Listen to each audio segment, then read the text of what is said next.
host, John Coleman.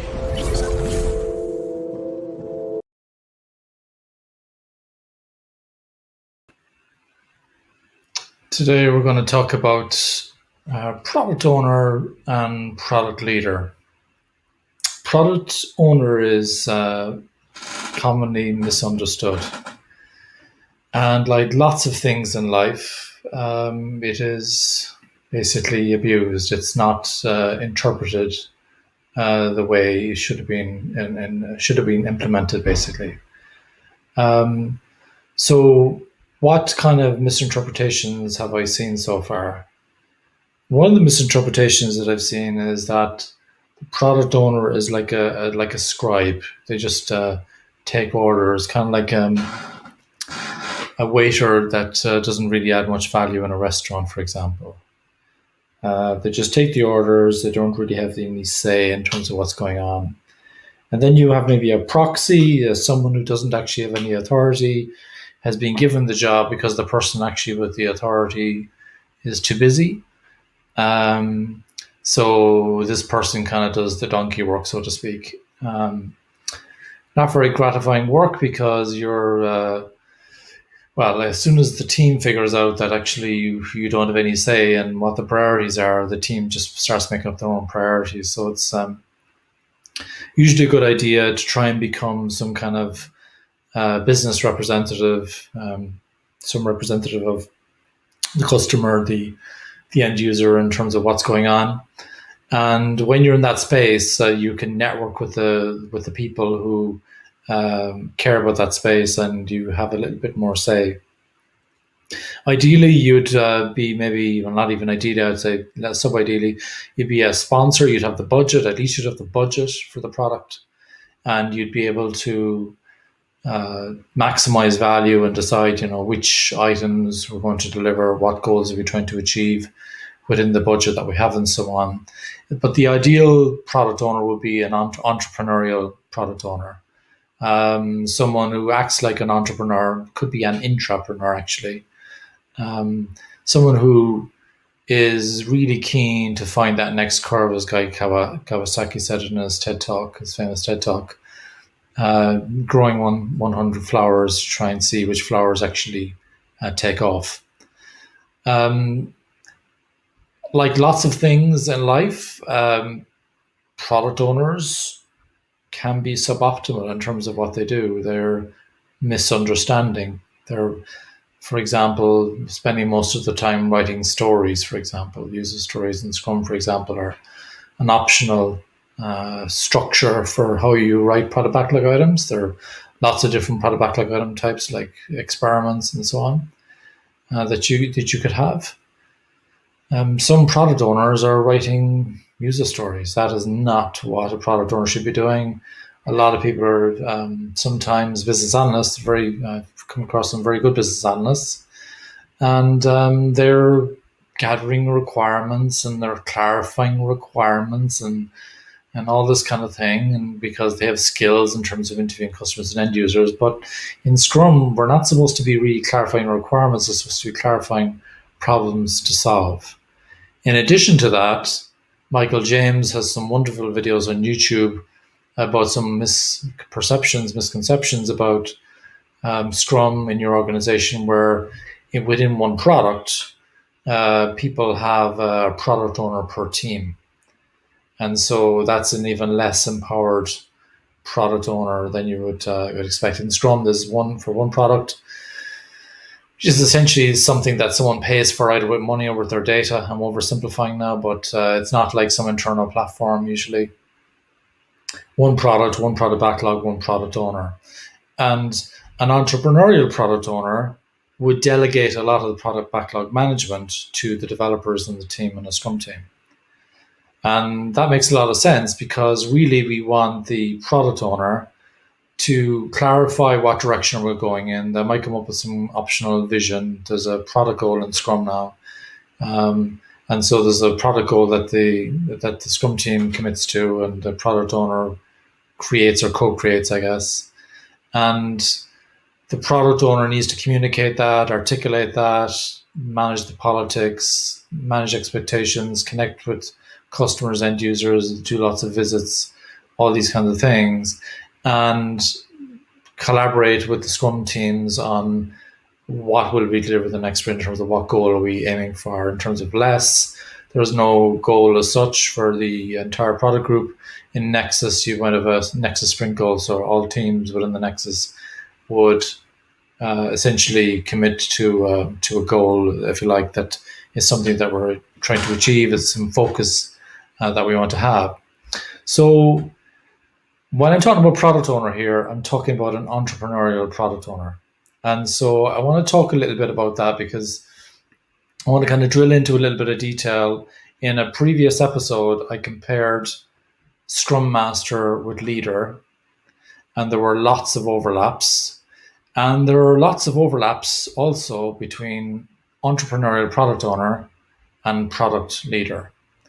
Product manager is a bit different. Product manager is, it's perfectly okay for there to be a product manager within each team, poring over all the analytics and acquiring lots of knowledge, and we'll get into that in a bit more detail today. But I'm going to trying to compare apples with apples a little bit. Still not quite apples with apples, but as close as I can get. An entrepreneurial product owner versus a product leader, and it's just my opinion. So take this with a pinch of salt. Okay. So let me just remove the banner there, so you've got a bit more space and you can see what I'm showing. Okay, so the first thing is that the product owner needs to be observing, needs to be listening. And if they're a 21st century product owner, they're getting out of the building. They're listening to real customers. They're going to see how people are actually using the product. They're not asking what would they do. Lots of people have very idealistic views of what they would like to do, but what they do and what they would like to do can be very different. So go and see what actually do customers really do, what jobs are they trying to get done, acquiring knowledge about the market, about the customer, and so on. All really, really crucial.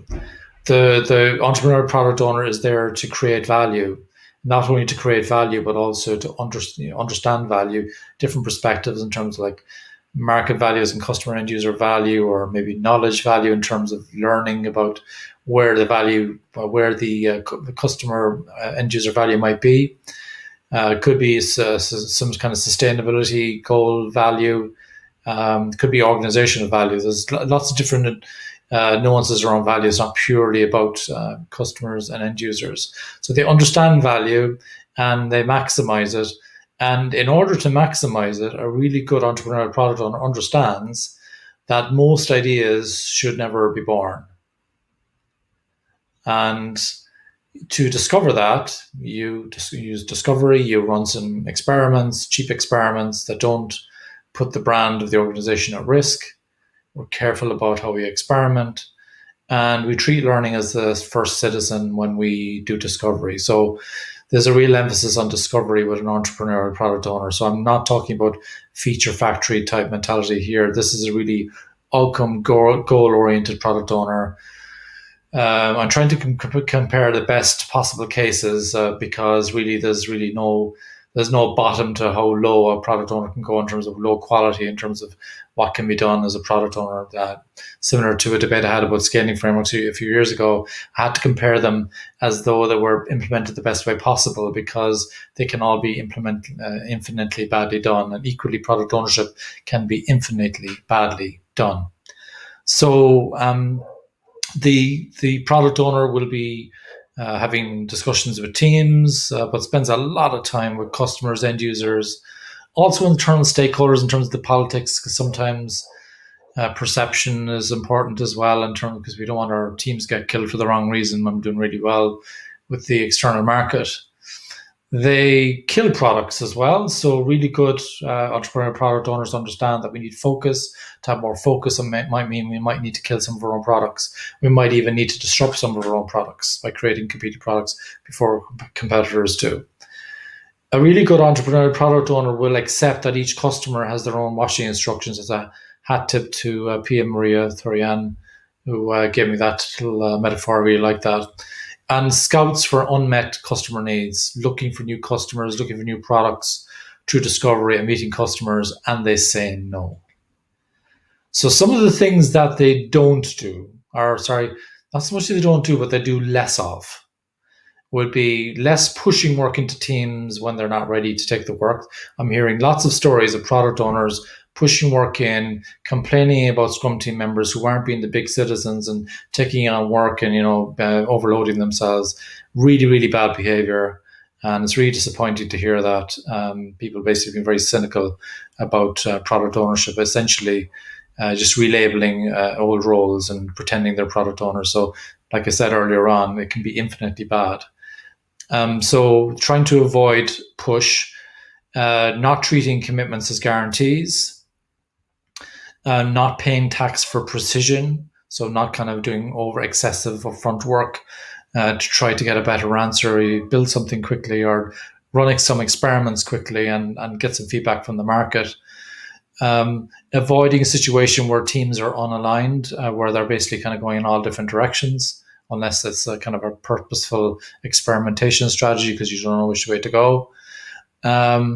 Avoiding writing stories as well, writing product backlog items, not broadcasting, actually having more two-way conversations, not acting like superhero, not making massive bets. I'm not saying don't ever do it, but do less of the massive bets. You can win really, really big, or you can lose really, really big. And a lot of the lean startup thinking came from people burning lots of venture capital funding in the early 2000s, late 1990s. So smaller bets because most of our ideas are actually wrong. And less of backlog admin. So really lots of conversations with the customer, with the end user.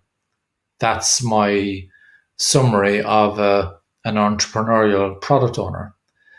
If we then look at a product leader, you'll see a lot of similarities here, but there's a lot of extra stuff, So with the observations, it's a bit deeper because not only are they getting out of the building, doing go see, they're learning the language of the other functions. They're trying to speak in their terms, learning the accounting terms, the formulas, the understanding all the lingo, being able to have really good conversations, being credible in the boardroom in terms of being able to make a case, writing really good written narratives and so on.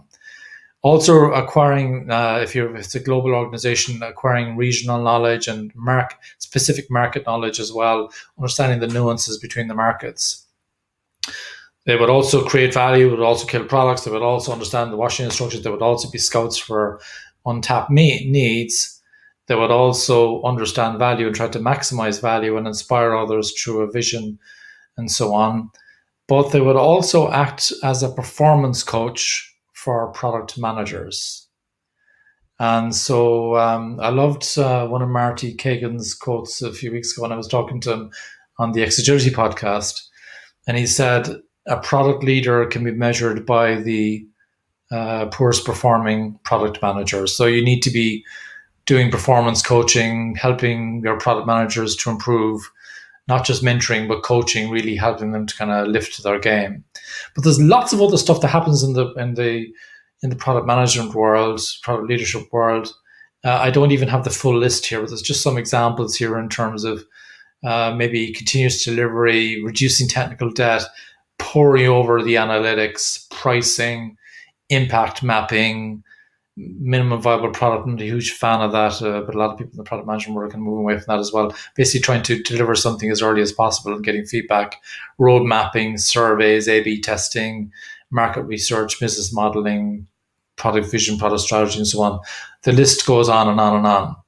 And so in the Scrum.org professional Scrum product owner class, there's a sentence that's mentioned about a product owner being an agile product manager, but that can often be misunderstood. You know, the way you, depending on which word you emphasize, you misunderstand what's meant by that. It doesn't mean PO equals product manager.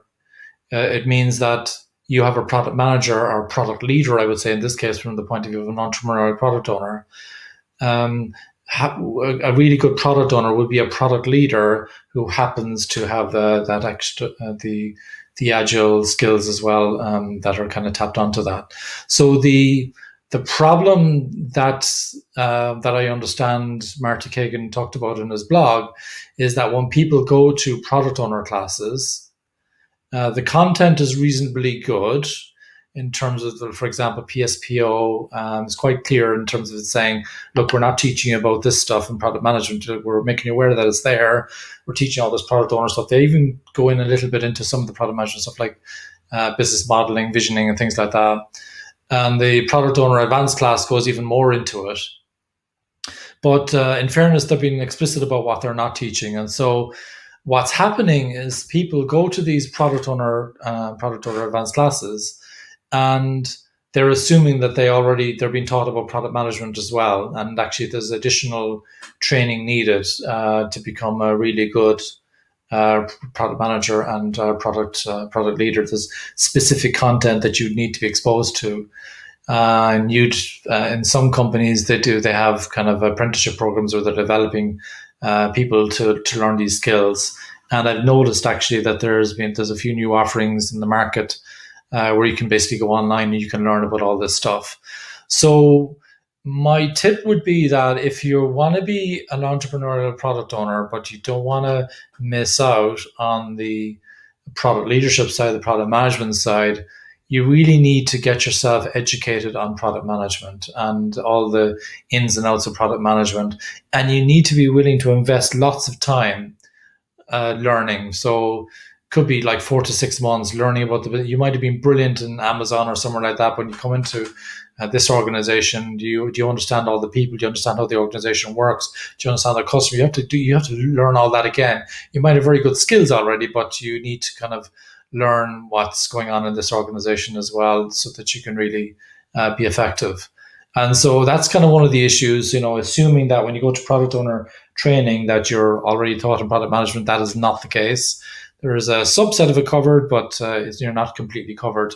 And the other thing is just making sure that you've got a trainer who's got product leadership experience as well. So one of the things that I decided to do, even though I have product leadership experience in tech and non-tech, it's been a bit of a while. So what I'm doing now is I'm partnering with current product leaders to deliver training with me. So I'll be bundling my training from now on. So the classes I've already got listed for product owner and for product owner advanced, and for example, Scrum.org, beyond the courses that I've got currently listed, I will only be offering those training classes if I'm bundling the training with product management, product leadership training as well, so that that I'm not contributing to the myths that people have about product manager equals product owner. There's there's an intersection between them. There are differences. I've shown you some of the what's in common and what's different. Just be no doubt that you need to learn about that stuff as well. So try to pick a trainer who's got current product leadership experience, and also just don't make the mistake as well of thinking that because if you're in an organization as a leader and think you've got product owners, don't make the mistake of thinking they're also product managers, product leaders. There's more strings they need to add to their bow before they can really say that. So I hope this talk was helpful. Feel free to reach out to me directly on social media, and thank you for listening and watching.